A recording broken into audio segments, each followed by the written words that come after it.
এখনো কোন কোন মহল চেষ্টা করছে যে কিভাবে ভোটকে বিভিন্নভাবে বাধাগ্রস্ত করা যায়।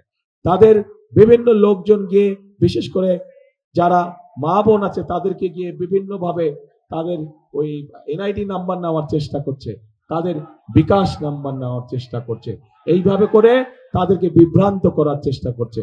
আপনারা যারা মা বোনরা আজকে এখানে উপস্থিত আছেন, ভাইয়েরা যারা উপস্থিত আছেন, আপনারা আপনাদের ঘরে গিয়ে এরকম যদি কোনো ঘটনা হয়ে থাকে সেই ব্যাপারে মা বোনদেরকে আপনারা সতর্ক করবেন, আপনারা মুরব্বীদেরকে সতর্ক করবেন যে যারা ভোটের আগে এইসব অনৈতিক কাজ করতে পারে তারা যদি সুযোগ পায় কিভাবে তারা দেশকে বিক্রি করে দিবে, এই বিষয়ে তাদেরকে সতর্ক করতে হবে।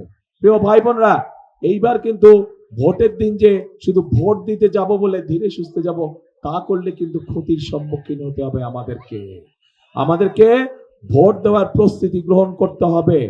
ভোট দিতে যে যাবেন সকালবেলায় ভোট কেন্দ্রে, এটার প্রস্তুতি গ্রহণ করতে হবে আগের দিন থেকে এই প্রস্তুতি গ্রহণ করতে হবে, যাতে আপনার ভোটে অন্য কেউ আপনার নাম দিয়ে সিল মেরে না আসতে পারে।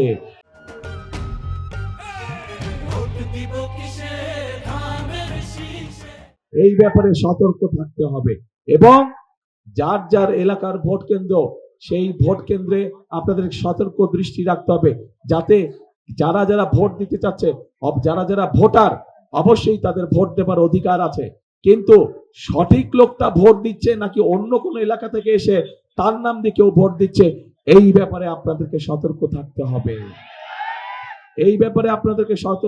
হবে। আমরা স্বৈরাচারের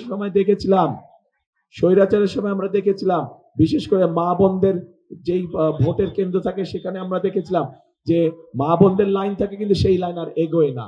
আধা ঘন্টা হয়ে যায়, 1 ঘন্টা হয়ে যায়, 1.5 ঘন্টা হয়ে যায়, লাইন ওই জায়গায় থাকে, কিন্তু দূরের থেকে দেখলে মানে আহা কি সুন্দর, কত বড় লাইন, কত মানুষ ভোট দিচ্ছে।